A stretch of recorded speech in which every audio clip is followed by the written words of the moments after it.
सबसे पहले मुझे ये बताओ कि हमें जो याद रखना है लेंथ एरिया वॉल्यूम, इसको तो याद ही रहता है। लेंथ का एल होगा, एरिया का एल स्क्वायर होगा, वॉल्यूम का एल क्यूब होगा। डेंसिटी का क्या होगा, मास पर यूनिट वॉल्यूम, तो एम एल -3 होगा ना, नीचे एल क्यूब है तो ऊपर आके क्या हो जाएगा, -3 हो जाएगा। मेन है फोर्स का, मोमेंटम का। मोमेंटम का क्या होता है, मोमेंटम का फॉर्मूला क्या होता है, मास इनटू वेलोसिटी। तो उसका डायमेंशन फॉर्मूला क्या आता है, मास का m है, v का LT-1, तो उसका होता है MLT-1। फोर्स का क्या होगा, MLT-2। लास्ट क्लास में तो कराया था, कराया भाई, लिखवाया तो याद करना था ना तुम्हें। -1 लिख दो ना, ऐसे मतलब माइनस है ना वहाँ पर, 1 लिखना भूल गया, 1 लिख दो। देखो एक तो इन सब चीजों का याद रखना। मोमेंटम का क्या होता है, मोमेंटम को p से रिप्रेजेंट करते हैं, और ये कैसी क्वांटिटी है, स्केलर और वेक्टर क्वांटिटी। लाइट बंद करो, नहीं दिख रहा मोमेंटम। मोमेंटम जो है p से रिप्रेजेंट करते हैं, इसका फॉर्मूला होता है मास इनटू वेलोसिटी, और इसको m से रिप्रेजेंट करेंगे, v को LT-1 से। उसके बाद मैंने बताया था फोर्स जो होता है इट इज मास इनटू, मास को m से और एक्सेलरेशन को LT-2 से रिप्रेजेंट करते हैं। यार याद क्या करना, मुझे भी याद नहीं है चीजें, तो मेरे को बस फॉर्मूला याद होता है, 2 मिनट में निकाल लेता हूँ। कि कितनी स्पीड है तुम्हारे दिमाग की ना, तुम्हें याद करने की जरूरत नहीं पड़ेगी। हाँ बेसिक्स, जैसे तुम्हें एक्सेलरेशन का तो याद ही होना चाहिए, LT-2 है, और v का याद होना चाहिए, LT-1 है, ये तो याद होना चाहिए। अच्छा देखो, अगर मैं वेलोसिटी को LT-1 रिप्रेजेंट कर रहा हूँ, ये भी सही है, और मैं इसको ऐसे भी लिख सकता हूँ m0 LT-1, ये भी ठीक है। m0 का मतलब मास इसमें है ही नहीं, इसकी पावर 0 से मास नहीं है। हाँ बहुत बढ़िया। तुम एक बार बताओ, यहाँ पर मैं x लिख रहा हूँ, ठीक है, x में क्या पावर है, लिखा था मैंने, अंडरस्टूड है ना, वैसे वहां पर भी अंडरस्टूड है। वर्क का क्या होता है, फॉर्मूला याद रखोगे तो सबका मिलेगा, फोर्स इनटू डिस्प्लेसमेंट। अब देखो दिमाग चलना चाहिए फटाफट। फोर्स का होता है MLT-2, डिस्प्लेसमेंट होता है L से L मल्टीप्लाई होगा ML2T-2। याद भी है मुझे भी, मुझे फॉर्मूले याद है। अरे यार मुझे भी नहीं है भाई, और मैं इतनी फास्ट कैलकुलेट कर सकता हूँ, तुम्हें लगेगा याद है। अब जो वर्क है वही तुम्हारे सारी एनर्जी का होगा। एनर्जी कौन कौन सी, कोई सी भी ले लो एनर्जी, चाहे वो तुम्हारी काइनेटिक एनर्जी हो चाहे पोटेंशियल हो, इन दोनों का क्या होगा, सेम ml2, क्योंकि वर्क भी एक एनर्जी ही है। आया समझ, कोई दिक्कत कोई परेशानी। पावर को कोई बता सकता है, पावर का क्या होगा, पावर क्या होता है, वर्क बाय टाइम। वर्क का निकाल चुके हो, ML2T-2 टाइम का T, तो यहाँ पर क्या जाएगा तुम्हारा ML2T-2, ठीक है।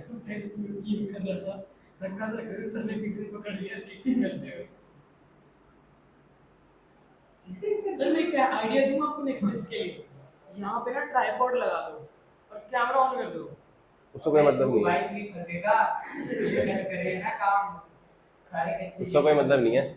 ये कार्तिक से कोई जितना भी कैमरा लगा लो, जो मर्जी हो, बस क्लास में खौफ होना चाहिए कि फिर इतने सारे बच्चे बैठे हुए थे, मतलब इतनी बुरी तरीके से चीटिंग नहीं हुई, वो हल्का हल्का आंख झुका के जो करना चाहे, तो एक खौफ था। वो तो सर कोई यूपीएससी में भी होते हैं, तो मैं वही तो बोल रहा हूँ। डंडा ले रहा था, आप मारे नहीं डंडे से आपने 1% नहीं, मैं एग्जांपल एक ही बार सेट करता हूँ एक बच्चे पे, तो तुम वो एग्जांपल में बनना, वही बच्चा बहुत बुरा पिटेगा। कार्तिक बन गया क्लास सूता होते सब चुप गए, उसके बाद भी भाई 3 बार पिटा है वो, आंसर शीट गायब कर रहा था फिर और पिटा है वो, ठीक है। अच्छा इम्पल्स का भी याद रखना है। इम्पल्स का फॉर्मूला क्या होता है, अभी बताया सर, इम्पल्स का फॉर्मूला होता है changing momentum. Changing momentum is nothing but momentum ही है वो बेसिकली। तो उसका फॉर्मूला क्या आएगा, जो मोमेंटम का है,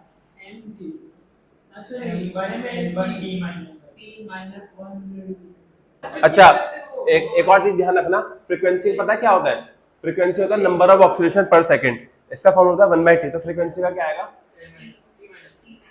उसको ऐसे भी लिख सकता हूँ m0 L0 t-1, है ना।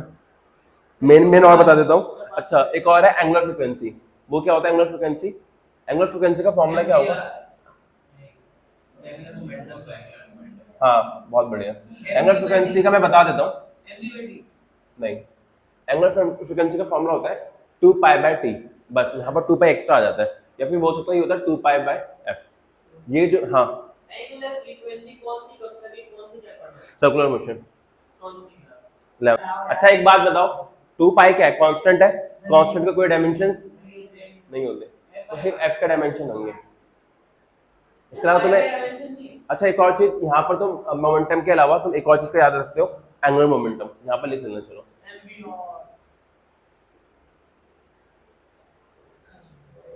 एंगुलर मोमेंटम क्या होता है, तो उसको ऐसे याद रखो, मोमेंटम मल्टीप्लाई बाय डिस्टेंस, ऐसे याद रखो mvr। तो ये क्या होगा, बस मोमेंटम का जो है mlt-1 उसके साथ l मल्टीप्लाई हो गया, है ना। ये सब तो बेसिक है जो याद रहते हैं, रहने चाहिए। अब आते हैं मेन, जिसका फॉर्मूला तुमने कभी पढ़े नहीं है। कहाँ पर सही तो है, तुम्हें देख नहीं रहा माइनस बनी जो है सही तो।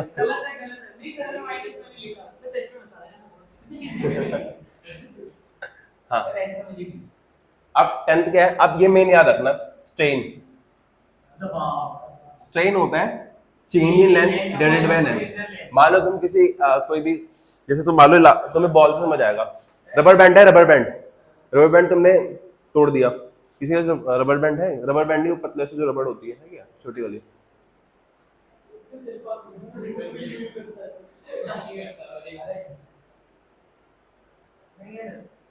नहीं है।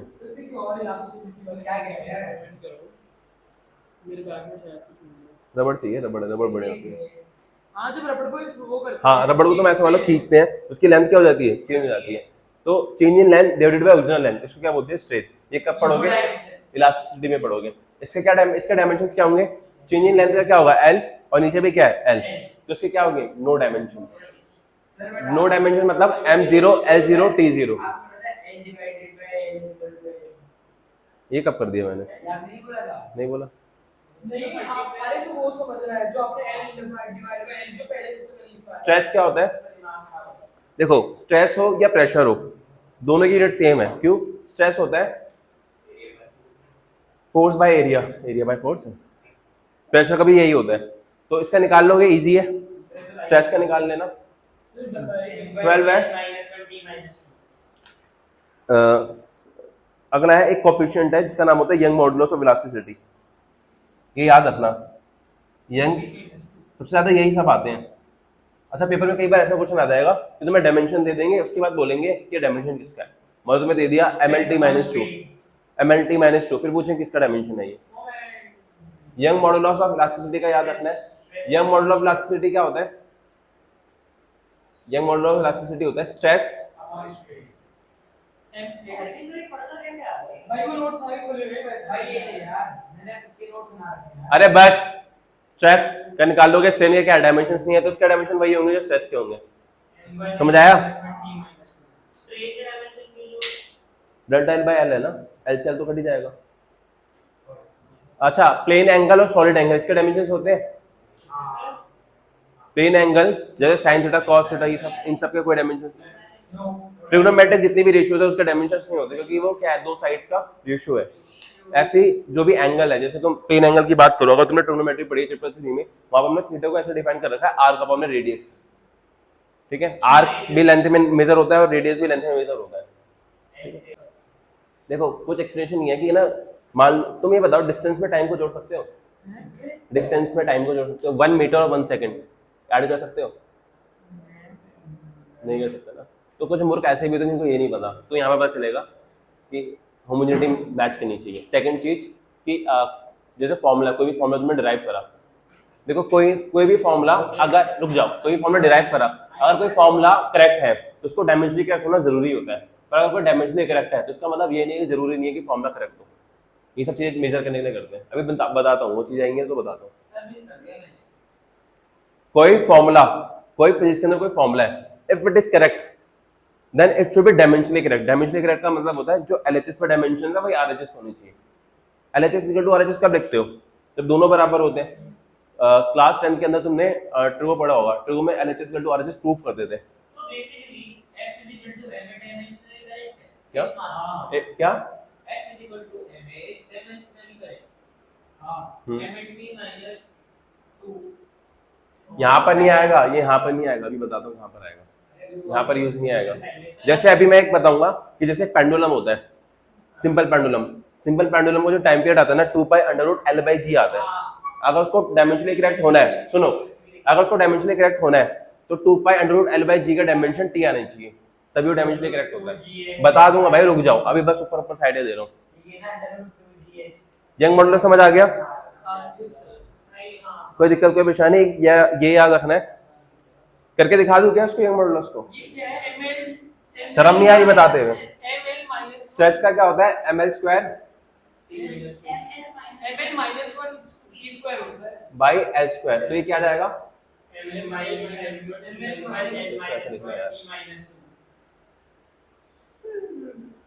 ये तुम्हारा आ जाएगा m l minus 1 e minus 2। और इसका भी सेम ही होगा। क्यों? स्ट्रेस के स्ट्रेन का कोई डायमेंशन नहीं है, स्ट्रेस का डायमेंशन है। ठीक है, इसके बाद तुम्हें ध्यान रखना है और एक और important, surface tension. Surface tension क्या होता है बताऊंगा आराम से। सरफेस टेंशन का ऊपर ना मैंने YouTube पे अपने चैनल पे वीडियो भी डाल रखी है, जिसपे मैं शॉर्ट डाल रखी है, वो देख सकते हो। वो हाँ, जैसे मैं उस पर प्रिक करता हूँ, एक धागा लिया, धागे को मैंने उस पर डाला, इस पे वाटर की सरफेस पे, जैसे प्रिक करा वो धागा फैल गया, तो उसके धागे के लेंथ को किसी ने खींचा होगा ना, तो खींचता वो सरफेस टेंशन होता है। डिसलाइक, मैं वो हर एक वीडियो पे कोई तो डिसलाइक मारता, जैसे डालो डिसलाइक आ जाता है।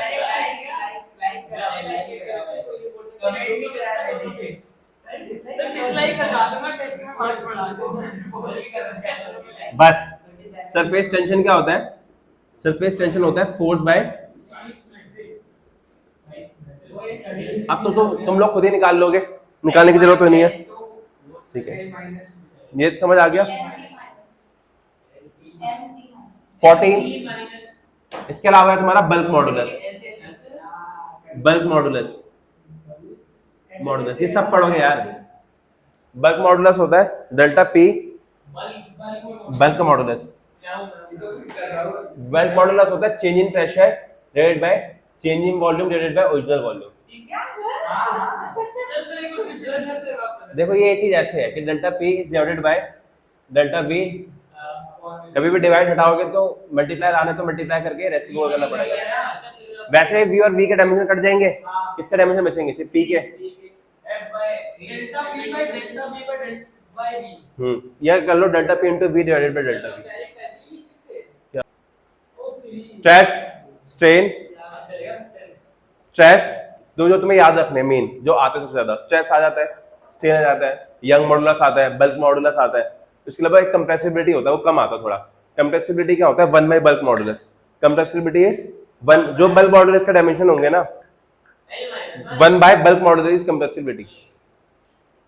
1 बाय बल्क मॉडुलस मतलब बल्क मॉडुलस का रेसिप्रोकल क्या होता है?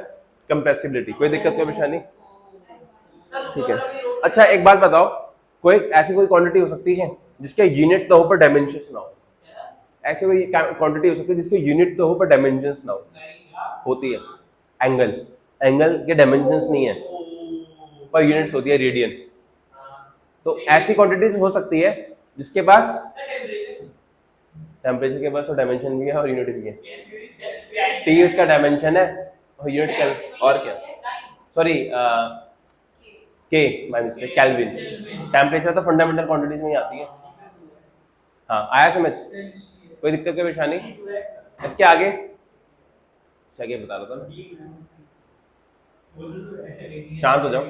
अच्छा कोई ऐसी क्वांटिटी हो सकती है जिसके डायमेंशन, ये तो बता दिया मैंने, ऐसी क्वांटिटीज हो सकती है जिसके बाद डायमेंशंस ना हो पर यूनिट्स हो। इसका ऑर्डर ट्रू है क्या? ठीक, हाँ, तो ऐसी क्वांटिटीज है जिसके यूनिट्स होती है पर डायमेंशंस नहीं है, पर ऐसी कोई कंटेंट नहीं है जिसके डायमेंशंस है पर यूनिट्स नहीं है।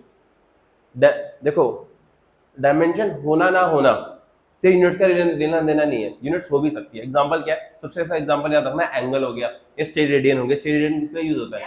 स्टीरेडियन। स्टीरेडियन जो यूज होता है वो यूज होता है सॉलिड एंगल के लिए। चलो सबसे पहले हम निकालते हैं कुछ डायमेंशन, मतलब इन सबको तो निकाल लेते हैं, कुछ कांस्टेंट और इनके डायमेंशन निकालने होते हैं। जैसे सबसे पहले टॉपिक का नाम ला लो डायमेंशन ऑफ सब कांस्टेंट। यार ये फोटो मेरे को अपने हाथ में भेज दे यार, हाथ के हाथ में भेजता हूं भाई हमेशा, पैर के पैर भेज दे तू, पिछली क्लासेस की भी भेज सकता हूं। ठीक है, तो सबसे पहला कांस्टेंट है यूनिवर्सल ग्रेविटेशन कांस्टेंट। मैं एक का निकाल के दिखा देता हूँ, बाकी सबका तुम घर पे निकाल लेना, ठीक है ना? क्या मतलब सर आप भी स्कूल वालों की तरह बता रहे हो? भाई हमें लिख लो, अरे भेजना फोटो, अब फिर बोलेगा फोटो। देखो फॉर्मूला क्या होता है, दो मासेस के बीच में जब फोर्स लगा होता है उसका फॉर्मूला होता है G m1 m2 बाय, ये कौन सा है? नैन कहाँ से पड़ता है? अगर देखो ऐसा होता है LHS में, अगर LHS में जो डायमेंशन है वो किसकी होनी चाहिए? RHS की। तो m के अगर मैं LHS लूँ तो LH के डायमेंशंस क्या है? ml t-2, ठीक है। और ये डायमेंशन तुम्हारे किसके होने चाहिए? एक सेकंड को सीधा ही लिख देता हूँ। हाँ, फोर्स से क्या होता है? ml t-2। g का मुझे डायमेंशंस पता नहीं, बट m का क्या होगा? ठीक है, और r के क्या होगा? आपके सॉल्व करना है, कर लोगे? कर लोगे सॉल्व? नेक्स्ट है कोएफिशिएंट ऑफ विस्कोसिटी। सर जी एक बात बताइए, ये इंपॉर्टेंट है, जैसे हमारा यहाँ आज का इसको ईटा से रिप्रेजेंट करते हैं, ईटा बोलते हैं इसको। अब सुनो, कोएफिशिएंट ऑफ विस्कोसिटी क्या होता है? विस्कस फोर्स क्या होता है? देखो तुम देखोगे तो एक बार बताओ, मैं वाटर यहाँ पर वाटर फ्लो कर रहा हूँ और अरे भैया समझने का फायदा ही नहीं, समझ में आ गई नहीं, मान लो बहुत ट्राई किया नहीं समझ में आया ये। विस्कस फोर्स, हां ऐसे कराओ, शांत हो जाओ, मैं समझाने वाला हूँ। देखो तुम एक बात बताओ, अगर तुम्हारे पास यहाँ पर वाटर को फ्लो कराऊं और दूसरा ऑयल गिराऊं, कौन ज्यादा तेज फ्लो करेगा? वाटर। क्यों? हाँ, अब तुम ये समझो असल में क्या है, वाटर में ना कई सारी लेयर्स होती है। अगर वाटर का लिक्विड है ना तो उसमें कई सारी लेयर्स होती है, और एक लेयर दूसरी लेयर पे ना फोर्स लगा रही होती है, वो फ्रिक्शन फोर्स की तरह ही है। जैसे मैं इस पे चल रहा हूँ तो ग्राउंड मुझ पे क्या लगा रहा है? Friction force. वैसे ही एक अगर मैं वाटर के लेयर्स को 10 टुकड़ों में डिवाइड कर दूं तो पहला दूसरा टुकड़ा पहले टुकड़े पे क्या लगा रहा होगा? फोर्स लगा रहा होगा पीछे की साइड, इस वजह से पहला टुकड़ा आगे नहीं जा पा रहा, ठीक है, इसलिए वो स्लो आगे जा रहा है। और जितनी ज्यादा पीछे की साइड बैकवर्ड फोर्स लगेगी उतना क्या होगा? वो उतना उसका स्लो मूवमेंट होगा। इसलिए तुम देखोगे ऑयल के अंदर ना जो लेयर्स है वो ऊपर लेयर पे ज्यादा फोर्स लगा दी थी, इससे उसका मोशन क्या हो जाता है? स्लो हो जाता है। तो विस्कस फोर्स वो होती है, विस्कस फोर्स फ्रिक्शनल फोर्स ही है, पर किसके बीच में लगती है? ये लिक्विड के लेयर्स के बीच में। आया समझ? दो लिक्विड की लेयर पे दो लिक्विड के बीच में लग सकती है, दो लिक्विड के बीच में भी लग सकती है। जैसे ऑयल और वाटर के मैंने रखा मतलब एक पार्टिकल, हाँ तब भी लग जाएगा, तब भी लग जाएगा, तो नहीं समझ, ठीक है। इवन अगर तुम्हारी बोट है, बोट अगर मैं वाटर में रख दूं तो अगर स्टिल वाटर भी है ना, रुका हुआ पानी भी है, तब भी तुम्हें बोट को आगे जाने के लिए पीछे वो डंडे चलाने पड़ते हैं, है ना। रीजन क्या है? उसमें भी क्या लगा, उसमें भी तुम देखोगे कि उसमें भी जो बोट की सरफेस है वो कहाँ पर लगी हुई है? वाटर के ऊपर ही सरफेस से, वाटर के नहीं, वहां नहीं लगता सरफेस। बॉयंट फोर्स तो अलग चीज है, बॉयंट फोर्स तो अपवर्ड फोर्स होता है। एक मिनट, तो बोट जो होता है, बोट आगे जा रहा है, बोट की नीचे वाली सरफेस के पीछे से कौन वाटर के लगा रहा होता है? फोर्स लगा रहा होता है, वो भी फोर्स फ्रिक्शन फोर्स ही है, पर क्योंकि वाटर की लेयर्स लगा रही है वो कौन सी फोर्स हो गई? Viscous force. कैसी फोर्स हो गई? Viscous force. इवन तुम कोई बॉल लो, मान लो वैसे मैं फ्लूइड में पढ़ाना चाहिए भी, बहुत सारी चीजें बता देता हूँ तुम्हें। हाँ, जैसे ऊपर से रेन ड्रॉप आती है, रेन ड्रॉप, बारिश की बूंद बहुत ऊपर से आ रही है ना। हर एक सेकंड में 10 मीटर पर सेकंड स्पीड बढ़ जाती है। सोचो उसको 20 सेकंड से नीचे है तो गोली की रफ्तार पकड़ लेगी वो 20 खत्म। तुम एक बार सर में गया तो खत्म। तो कौन सी फोर्स है जो उसको रोक उसकी स्पीड को कांस्टेंट कर देती है? Viscous force. ग्रेविटेशन के कारण तो नीचे आ रही है वो, जो एयर रेजिस्टेंस लगा रहा है ना वही विस्कस है। हाँ एयर को फ्लूइड फ्लूइड सिर्फ लिक्विड नहीं होता, फ्लूइड एयर भी है। जैसे फ्लूइड क्या है? वाटर भी है, हाँ एयर है ना, एयर भी फ्लूइड ही है।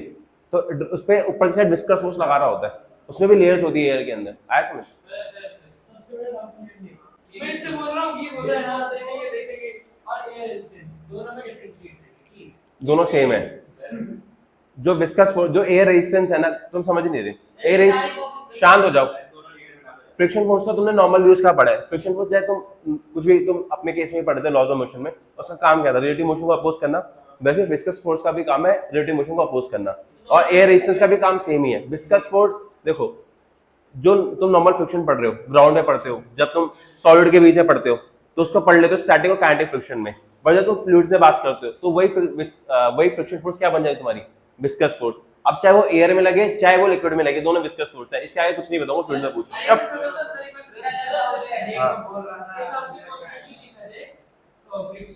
हाँ डिफरेंट नाम है। हाँ अरे तुम्हें कभी वो ना हो ना, विश्वास ना हो, जिसने स्कूटी बाइक 80-90 में चलाई, 40-50 में चलाई होगी, तुम 80 में भी चलाई है ना, 80 में जो चला रहा होगा ना, एक बार देखना कितनी तेज एयर का ड्रैग आता है तुम्हारे ऊपर, बहुत फास्ट एयर ड्रैग आता है। कोई बुलेट में चल रहा है ना 90 के आसपास, बुलेट कांप जाती है, बुलेट कांप जाती है। नहीं मतलब हिलने लग जाती है वो। अरे बस शांत।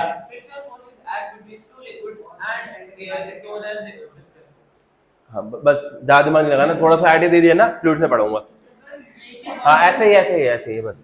अब विस्कस फोर्स जो है इसका फॉर्मूला होता है, कोफिशिएंट होता है ईटा, कोफिशिएंट ऑफ विस्कोसिटी है ये, into area multiply by change in velocity, dv नहीं लिखता, तुम लोग के प्राण निकल जाएंगे, change in velocity by change in height. बस हाँ बोलो। ए देखो यहाँ पे मैं बता देता हूँ, ईटा जो है वो कोफिशिएंट ऑफ विस्कोसिटी है।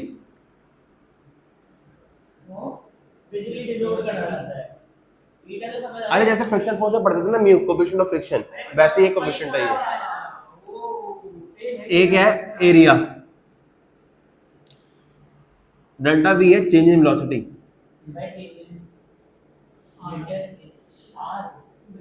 बाय डेल्टा एच है, डेल्टा एच है चेंज इन हाइट। अरे यार चुप हो जाओ ना, फॉर्मूला देख लो बस, बोलो मत दिमाग लगाओ इसमें, कहां से क्यों आई मैं बोलो, यहाँ पे मत दिमाग लगाओ, याद करो इसको। फ्लूइड में पढ़ूंगा क्या क्या चीज, कोई चीज कैसे आई। अब तो सुन ले, जब पूछ रहे हैं तो सुन ले। पानी है ना, पानी के जो ऊपर की लेयर्स होती है ना ज्यादा तेज चल रही होती है, पर जब तू बॉटम पे चले जाएगा ना स्थिर होती है बिल्कुल। तो जो हाइट है ना, जैसे मान ले वाटर ये ऊपर है, ऊपर से नीचे जा रहा है, तो ये हाइट होती है, दो लेयर्स के बीच का जो हाइट का डिफरेंस है वो होता है एच। हाँ इससे कैसे निकालेंगे? कोई भी फोर्स हो, डायमेंशन क्या होंगे? ml, n का मुझे निकालना है, a का क्या होगा, v का चेंज इन वेलोसिटी का क्या होगा, lt माइनस, और चेंज इन हाइट का क्या होगा। नाउ यू कैन सॉल्व, कर सकते सॉल्व। प्लैंक कांस्टेंट में तुम लोगों को पढ़ाया है कि किसी भी लाइट या वेव है, लाइट क्या है, एक वेव है, उसमें फोटॉन्स होते हैं, फोटॉन्स इज पार्टिकल्स, और उसकी जो एनर्जी गिवन होगी वो किससे होगी, h इंटू फ्रीक्वेंसी। यहाँ पर h क्या है, प्लैंक कांस्टेंट। अगर मुझे h का डायमेंशन निकालो तो निकाल लूंगा, एनर्जी मुझे पता होते हैं, फ्रीक्वेंसी का पता है, h का निकल जाएगा। आगे समझ। अब सुनो, अब हम पढ़ने वाले एप्लीकेशन और डायमेंशन एनालिसिस। क्या क्या एप्लीकेशन होती है? पहले एप्लीकेशन तो है कि किसी कोई इक्वेशन डायमेंशन करेक्ट है या नहीं है, ये चेक करना है ना। सेकंड एप्लीकेशन होती है कि हम इसमें यूनिट कन्वर्जन करेंगे, मतलब एक सिस्टम से दूसरे सिस्टम में। फॉर एग्जांपल डेंसिटी की यूनिट क्या होती है, मतलब लेंथ की यूनिट क्या होती है, मीटर भी होती है और सेंटीमीटर भी होती है। तो हम इसमें सीखेंगे कि मीटर से सेंटीमीटर में कैसे, किलोमीटर भी होती है, किलोमीटर भी होती है। तो डिफरेंट यूनिट्स में कन्वर्ट कैसे करेंगे वो भी डायमेंशनली से सीखेंगे, ठीक है। इसके अलावा हम कुछ फॉर्मूले ड्राइव करना सीखेंगे। 3 चीजें पढ़ने वाले हैं। पहले तो चेक करेंगे कि फॉर्मूला डायमेंशनली करेक्ट है या नहीं है। सेकंड क्या है, सेकंड ये है कि हम यूनिट कन्वर्जन सीखेंगे फ्रॉम 1 यूनिट टू, 2 टाइप के सिस्टम पढ़ते हो तुम, एक होता है एमकेएस सिस्टम, दूसरा होता है सीजीएस सिस्टम, है ना। और तीसरा तुम पढ़ोगे फॉर्मूला डिराइव करना, ठीक है। अब सबसे पहले मैं पढ़ा देता हूँ कि पहला पढ़ रहे to check whether a formula is dimensionally correct और नॉट। एग्जांपल ले लेता हूँ, तुमने पढ़ा है s equal to ut plus half a t square. अब तुम्हें पढ़ाता हूँ होमोजेनिटी प्रिंसिपल क्या होता है। होमोजेनिटी प्रिंसिपल ये होता है कि लेंथ में लेंथ ही ऐड हो सकता है। होमोजेनिटी, होमो मतलब same, homogeneity principle, homogeneity principle क्या बोलता है कि होमोजेनियस होना चाहिए अगर ऐड और सब्ट्रैक्ट होना है तो। लेंथ में लेंथ को ऐड कर सकता हूँ, टी में टी को ऐड कर सकते अगर mlt माइनस 1 है तो उसमें mlt माइनस 1 ही ऐड और सब्ट्रैक्ट हो सकता है। आया समझ, सेम डायमेंशन ऐड होते हैं, सेम डायमेंशन सब्ट्रैक्ट होते हैं। डिवाइड मल्टीप्लाई हो सकते हैं बट ऐड और सब्ट्रैक्शन में क्या जरूरी है, हैं। सेम। कभी भी लेंथ के अंदर टाइम ऐड नहीं हो सकता, कभी भी वेट के अंदर सेकंड ऐड नहीं हो सकता। आया समझ। असल में क्या होता है, आराम सुनना, हम पहला एप्लीकेशन कर रहे हैं to check whether formula is dimensionally correct और नॉट। सबसे पहला फॉर्मूला ले लेता हूं मैं। हमने पहला फॉर्मूला पढ़ा है s equal to ut plus, half a t square. ध्यान से समझो, डायमेंशनली करेक्ट होने के लिए जरूरी है कि LHS और RHS की डायमेंशन क्या होनी चाहिए, सेम होनी चाहिए। साथ ही साथ ये जरूरी है कि जो डायमेंशन इसकी होनी चाहिए वे डायमेंशन, तभी ये दोनों जाके आपस में क्या होंगे, ऐड होंगे। चेक करो फॉर्मूला सही है नहीं है। अच्छा, किसी भी कांस्टेंट के कोई डायमेंशंस नहीं होते, जैसे 1/2 2 कोई भी नंबर होगा उसके डायमेंशंस नहीं होते। मूर्ख होते हैं ना, कुछ लगा देते हैं, मूर्खों की कमी नहीं है।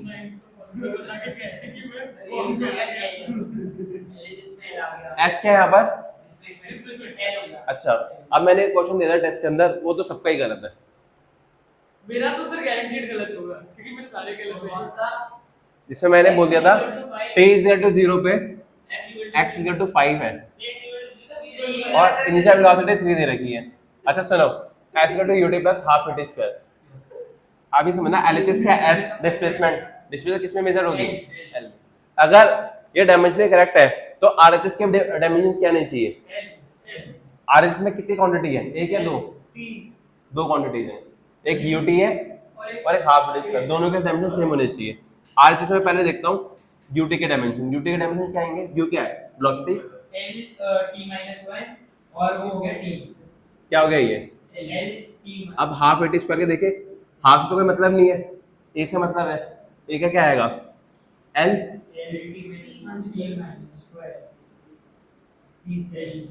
जो डायमेंशन s के है वही डायमेंशन ut के वही, तो ये फॉर्मूला क्या है, डायमेंशनली।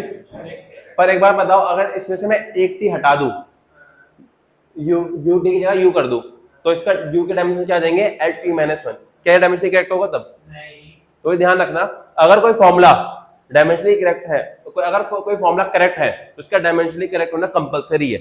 पर डायमेंशनली कोई फॉर्मूला डायमेंशनली करेक्ट नहीं है तो पक्की बात है फॉर्मूला क्या है, गलत ही है।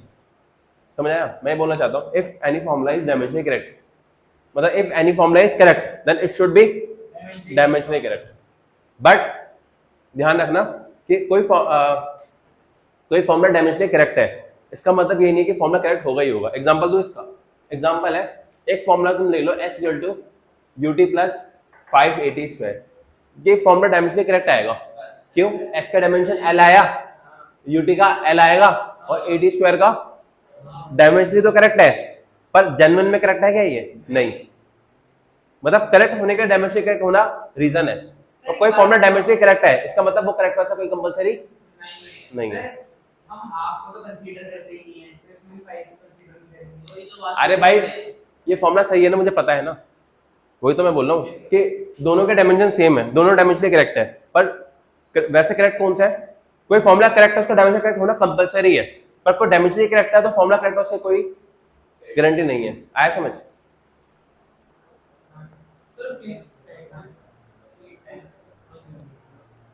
अब जैसे मैं तुम्हें दिखा दूं,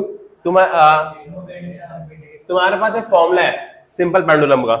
सिंपल पेंडुलम का फॉर्मूला होता है टाइम पीरियड इज स्पीकर पे फोन कर दो 2 पाई अंडर रूट।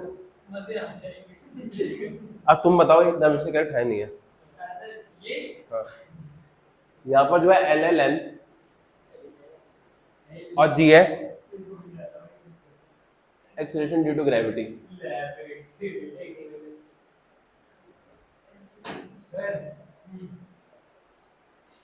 करेक्ट है ये फॉर्मूला करेक्ट है। देखो अगर मैं एलएचएस में देखूं तो टाइम का यूनिट क्या होती है? टाइम की यूनिट क्या होती है? टी, या फिर मैं इसको ऐसे लिखता हूं एम स्क्वायर एल स्क्वायर। अब मैं आरएचएस देखूं तो आरएचएस में क्या होगा? 2 पाई। तो 2 पाई का तो कोई काम ही नहीं है, तो बस मैं अंडर रूट एल बाई जी देख लेता हूँ। है क्या कह रहे हो? क्या कह रहे हो? क्या कह रहे हो? होगा ना, क्यों अंडर रूट क्यों नहीं होगा? तुम एक बात बताओ, अगर मैं ये लिख दूं, ये हो सकता है? हो सकता है ना? ये क्या लिखा हुआ है? बारिश आ रही है? यही चीज से लिखा हुआ है। अरे बस ये बैठ जा, चल पता करके आता हूँ। एक बात बता दो, अभी कहते थे जैसे जैसे बताना नहीं है, तो इनके तीनों का शांत हो जाओ, ये समझ आ गया? ये इस चीज को मैं ऐसे नहीं लिख सकता था क्या? और यही होता है। अरे एक बात बताओ, रुक जाओ, जो ये अंडर रूट है ये असल में पावर ही होती है।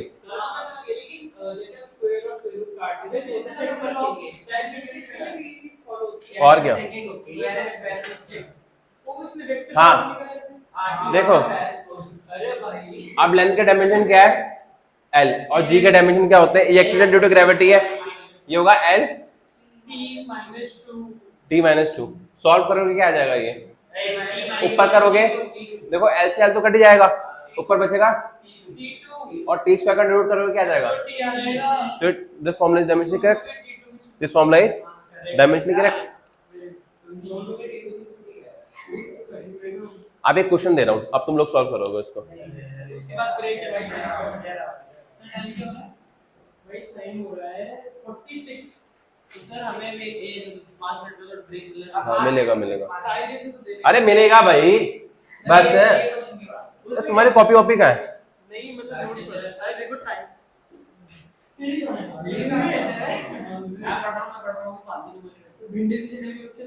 खुद को देखती नहीं है। आप देखो, तुम्हें दे दिया एक डायमेंशन, तुम्हें डायमेंशन निकाले, तुम्हें फॉर्मूला बोला गया, फॉर्मूला है x equal to a plus B T plus C T square plus D T cube. ये क्वेश्चन दे रखा है। अब तुम्हें यहाँ पर x जो है ना, x तुम डिस्प्लेसमेंट कुछ भी ले लो, x जो है डिस्टेंस है, और t जो है ना वो टाइम है। और सी क्या है? पहले एक निकाल के, अरे कांस्टेंट है यार, उसका डायमेंशन निकालने हैं।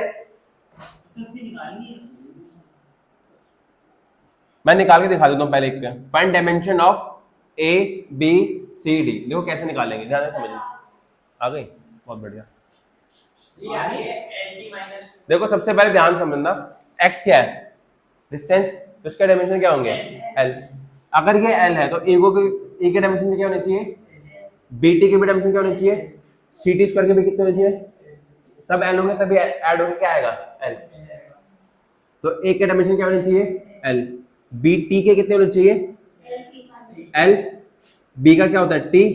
ये होगा l, तो b का कितना आ गया? lt माइनस, ऐसे तुम c का निकाल लोगे, ठीक है। अब एक मुश्किल सा एक थोड़ा मुश्किल सा क्वेश्चन देता हूँ ताकि तुम लोगों के प्राण निकल जाए।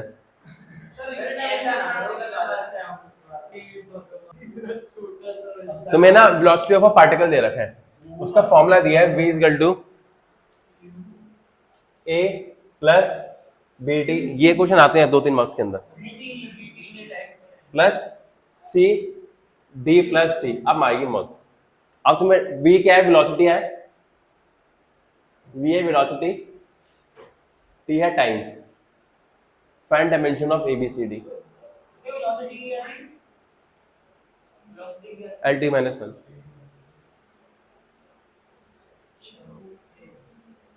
चैप्टर तो आसानी लग रहा होगा। आसान ही है। देखो सबसे आसान तो यही है कि तुम्हारा जो वेलोसिटी के डायमेंशन है वो क्या है। आप देखो a के डायमेंशंस क्या होंगे, LT माइनस 1।